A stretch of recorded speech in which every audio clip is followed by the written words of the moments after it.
No hay una receta mágica para emprender. Creo que es un tema de experiencia, es un tema de intuición, es un tema de capacidad, es un tema de habilidad, es un tema de curiosidad, de saber aprender, saber que tienes que aprender. No es mi cosa favorita hablar sobre mí, hablar sobre qué he hecho en mi vida, pero si de algo puede servir y de algo puede ayudar, encantado de poder hacerlo. No tengo el mejor fondo como nos mostraron ahorita, pero les muestro rápido. Estamos aquí lanzando Kavak Guadalajara. Entonces, estamos rodeados de carros. Les cuento, déjame quitar el fondo este. Les cuento, a ver, 15 minutos para hablar acerca de mi historia y con la misión imposible de ver si puedo inspirar a alguien, ayudar a alguien a que quiera emprender en el futuro. Les voy a contar mi historia desde el principio. Como comentaba Juan Carlos, soy venezolano. Eh, en el, tengo una tradición en mi familia de emprendedores. Mi abuelo es un emigrante irlandés que se vino a Venezuela a emprender, montó una juguetería. Mi papá siguió el negocio familiar, lo convirtió en una distribuidora de juguetes. Yo crecí viendo siempre eso, siempre soñando con emprender por mi propia cuenta, por montar mi propio negocio. En esa época, la verdad es que siempre en Venezuela había un espíritu emprendedor en todas partes. A pesar de eso, los emprendimientos eran un poco diferentes, ¿no? Emprendimientos más vieja escuela, pulmón, sacando créditos, levantando capital, pero con friends and family. No existía lo que conocemos hoy en día como lo que son las startups, el venture capital, ese hyper growth al que puede estar sujeto una empresa hoy en día es increíble. Y justamente cuando me termino de graduar en Venezuela, por diferentes motivos, mi papá, mi familia tuvieron que salir de Venezuela, yo completé mis estudios y luego me junté a ellos en Buenos Aires. Mi papá pasó de ser un emprendedor serial toda su vida a pasar a ser a los 57 años, trabajar en una corporación por diferentes circunstancias. Me tocó irme a Argentina, ahí estuve justo en el año 2009, crisis financiera mundial, cero oportunidades de trabajo. En el momento también estaba booming el tema del BRIC, ¿no? Brasil, Rusia, India, China. Yo estaba un poco perdido, para serles sincero, recién graduado, viniendo de Venezuela, sabiendo que la posibilidad de regresar era bastante limitada, ya llegando a la realización de que tenía que pensar más como un ciudadano de América Latina, no necesariamente como un venezolano, entendiendo que necesitaba hacer algo diferente si quería tener algún tipo de oportunidad, ¿no? Porque sales de tu país, estás con cero contacto, cero network, te toca empezar a construir desde cero. Y justamente leyendo, investigando, tratando de aprovechar el tiempo libre que tenía, eh, llegué a la realización de que primero Brasil ya era, pero iba a ser sumamente importante para mí, para la región. Posiblemente, de nuevo, como ciudadano de América Latina, Brasil iba a ser protagonista posiblemente en mi historia. Entonces se me ocurrió estudiar portugués, me puse a estudiar portugués por 3 meses, me encantó la lengua, me encantó el idioma, la cultura, se me dio relativamente fácil y por casualidades de la vida mi papá lo terminan transfiriendo a Brasil. Me dice, ¿te quieres venir a Sao Paulo? ¿Te quieres quedar aquí en Argentina? Le dice, vámonos. Eh, Nos fuimos a Sao Paulo como familia y ahí es donde realmente me cambia mi vida, se me abre la mente. Llego a un país en explosión, lleno de oportunidades, con muchísimo movimiento. Eh, Inmediatamente me contagio de eso. En ese momento, de nuevo, seguí un poquito perdido sobre qué iba a hacer con mi vida, ¿no? Sabiendo que quería emprender, que quería montar un negocio, que quería, de cierta forma, tomar riendas de mi futuro, eh, me terminan recomendando consultoría, ¿no? Consultoría, Management Consulting, en ese caso, Bain & Company, que les había hecho un proyecto a la empresa de mi papá, me hablan sobre consulting, me pongo a investigar un poco más acerca de consulting, me doy cuenta que sí, en realidad es un lugar para poder darte esa estructura de esas que no tenemos, para darte un toolkit, un skill set bastante interesante, bastante diferente, una forma de abordar los problemas donde básicamente le pierdes el miedo a cualquier problema porque te sientes armado de herramientas para poder solucionarlos, de despedazarlos, de romperlo en pedazos y ir poco a poco priorizando, entendiendo qué es importante, qué no.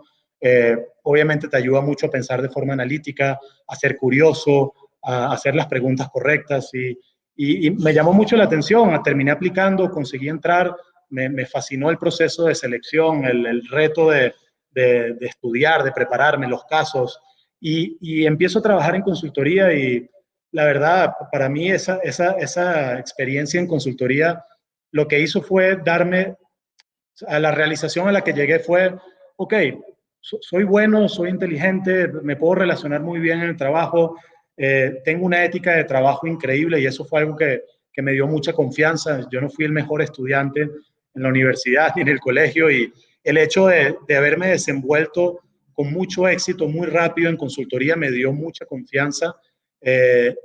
Y de nuevo, me di cuenta que lo que me proponía en el ámbito profesional lo podía lograr. Y trabajé en múltiples proyectos, los horarios en consultoría son una locura. De nuevo, te da un ritmo de trabajo bastante fuerte y una capacidad increíble. Y, pero luego de un año me di cuenta que no, lo mío no era consultoría, no me identificaba necesariamente con las personas que veía arriba mío en consultoría, sentía que de cierta forma estábamos pensando mucho, estábamos, sí, siendo muy intelectuales, tratando de atacar problemas con una metodología muy inteligente, pero me hacía falta la ejecución, me hacía falta estar con personas diferentes, perfiles diferentes, en un ambiente diferente. Y por casualidades de la vida me contactan por LinkedIn de Rocket Internet, me hablan de Groupon. En ese momento Groupon todavía no había hecho el IPO, era una empresa americana, pero los alemanes de Rocket habían lanzado, habían copiado el modelo de negocio en Europa y en otras partes del mundo. Llegaron a un acuerdo donde Groupon, donde Rocket iba a hacer la expansión internacional. Entonces Rocket me termina contratando a mí en Brasil. En ese momento Groupon era el fastest growing company in Internet history, era una historia increíble. Eh, yo no sabía que una empresa podía crecer así de rápido. Eh, y bueno, fue una experiencia increíble, para mí fue un no-brainer, fue una decisión muy fácil, la tomé muy rápido de ser parte de esa historia, de cuando llegué a las oficinas, de la diversidad, la energía, el ritmo, la velocidad con que todo se manejaba, me encantó. Me mandaron a una ciudad del interior de Sao Paulo como city manager a reclutar, liderar un equipo y hacerlo crecer. En poco tiempo, como sucede en muchas startups, las puertas se empiezan a abrir con el crecimiento, con los movimientos, con la rotación. Pude pasar de ser ese city manager a ser el city manager de la ciudad de Sao Paulo, eventualmente del estado de Sao Paulo. Y en un año y medio ya estaba liderando sales a nivel nacional, un equipo de más de 300 personas, una operación de ventas sumamente compleja, con casi 30 oficinas que teníamos en todo el país. Brasil siendo un país gigante, sumamente complejo. Eh, pasamos en el interín de todo esto, se hace el IPO y pasamos de ser una empresa, una startup alemana de crecimiento hiperacelerado a ser una empresa pública americana y el cambio, el shock cultural fue impresionante. Eh, pero lo más interesante para mí, la experiencia de Groupon, por un lado, fue así como Bain me dio esa confianza y me dio ese skill set, ese toolkit. Groupon me di cuenta que era capaz de liderar, que era capaz de mover gente, que era capaz de trabajar en conjunto con otras áreas, con finanzas, con el área de recursos humanos, con el área de marketing, con un fin común, que podía relacionarme muy bien también con mis peers, que podía reportar o trabajar directamente con gente muy senior. De nuevo, me dio mucha confianza y me dio un entendimiento de cómo se construye un negocio, pero sobre todo cómo no se construye un negocio. Al final del día, los incentivos no eran los adecuados. El incentivo de Rocket era construir un negocio muy rápido, que creciera muy rápido para hacer un IPO exitoso. Pero ese no es el incentivo correcto. Esa no es la forma en que construyes una empresa con las bases correctas, una empresa que pueda perdurar y que pueda ser sustentable en el tiempo. Y eso me quedó muy claro y lamentablemente tuvimos que pagar las consecuencias de haber hecho el IPO too soon, de haber hecho un IPO con un modelo de negocio que todavía no estaba completamente probado, que realmente no entendíamos si estábamos solucionando un problema real en el mercado. Y eso hizo que la acción de Groupon pasara de 28 a $3. Obviamente los recursos a Brasil dejaron de llegar, tuvimos que hacer recortes, Yo tuve que recortar el 50% de mi equipo.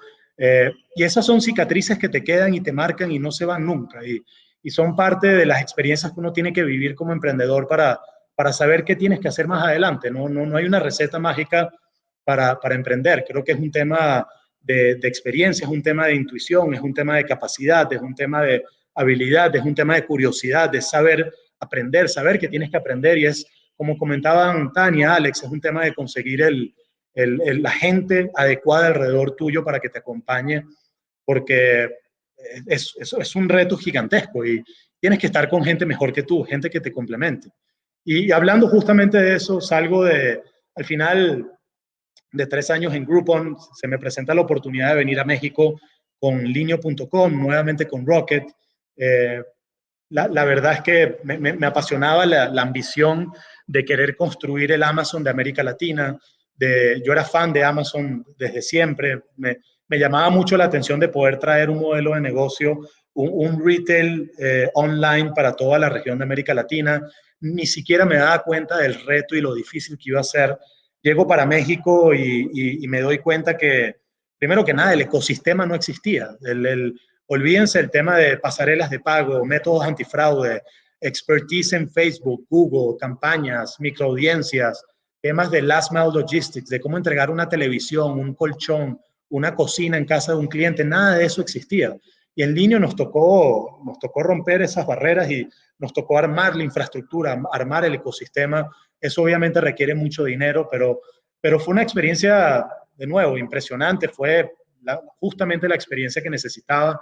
En ese momento yo estaba buscando aprender un poco más de ser más owner, ser más accountable de un negocio, de un P&L, de construir y pensar un poco más en la tecnología, en el producto por detrás, de entender exactamente cuáles son las palancas para crecer un negocio, de entender cuáles son las fricciones que se van a presentar y entender que tu rol como líder y como emprendedor también a veces es saber cuáles son esas fricciones y poder ir quitándolas del medio del equipo para que ellos puedan seguir con una velocidad de escape, ¿no? Y poder crecer lo más rápido posible y de forma sustentable. Y de nuevo, Linio fue una historia donde eh, lanzamos en ese momento Linio era un retail online, compraban la mercancía, la vendían en línea. Nosotros llegamos a lanzar el modelo de marketplace, el modelo donde vendedores se conectan a nuestra plataforma y venden a través de Linio, venden a través de nosotros. Nos tocó desarrollar todo ese mercado, nos tocó desarrollar todo el producto, la tecnología, y en cuestión de un año llegamos el marketplace a ser el 80% del negocio. Lanzamos Argentina, Chile, Perú, Ecuador con modalidad de marketplace 100%. En línea es cuando conozco a Carlos, mi socio, que estaba justamente liderando todo el lanzamiento de marketplace en toda la región. Hicimos una química de trabajo muy buena, nos hicimos muy buenos amigos, empezamos a compartir ideas, sueños de que queríamos emprender también por nuestra propia cuenta. Empezamos a darnos cuenta también, siendo parte de Rocket y, de nuevo, hablando del tema de incentivos, estábamos liderando el negocio junto con otros emprendedores, pero en realidad no estábamos marcando la visión del negocio hacia futuro. Y a veces nos tocaban sufrir las consecuencias de eso, ¿no? También a veces por falta de foco, por haber lanzado muchos países al mismo tiempo, haber diluido los recursos, haber diluido el foco del equipo de management. Eh, También nos tocó hacer recortes, nos tocó reestructurar la empresa. Más de 1.500 personas, son experiencias por las que uno no quiere pasar, pero al final del día son experiencias necesarias y son otras cicatrices que nos ayudaron a tener esa valentía y esa confianza y esa hambre de querer emprender. Llegamos a la conclusión de que queríamos emprender en algo grande, teníamos una ambición de construir algo realmente impactante en un mercado que estuviese muy mal servido, que tuviese un problema gigante. Nos dimos cuenta que en el mercado de autos en México y en el resto de América Latina, por un lado era un mercado gigante, solo en México son 60 billones de dólares de autos vendidos, transaccionados año contra año. El 80% de esas transacciones son hechas entre particulares. Es un mercado muy fragmentado, no existe ningún competidor que tenga más del 0.5% del share. El mercado al mismo tiempo está muy concentrado del lado del consumo. El 50%, el 40% del mercado está en Ciudad de México, Estado de México. Si sumas 3, 4 ciudades más, tienes el 80% del mercado. Entonces nos encantaba el hecho de que estábamos y esto como receta, como tesis para cualquier emprendedor, ¿no? Es buscar un mercado gigante. Ya de por sí emprender es retador. Si buscas un mercado nicho pequeño, con un techo claro, va a ser más difícil.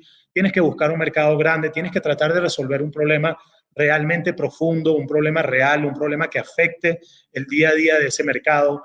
Eh, un mercado que idealmente también nadie lo esté buscando solucionar porque sea muy difícil de solucionar.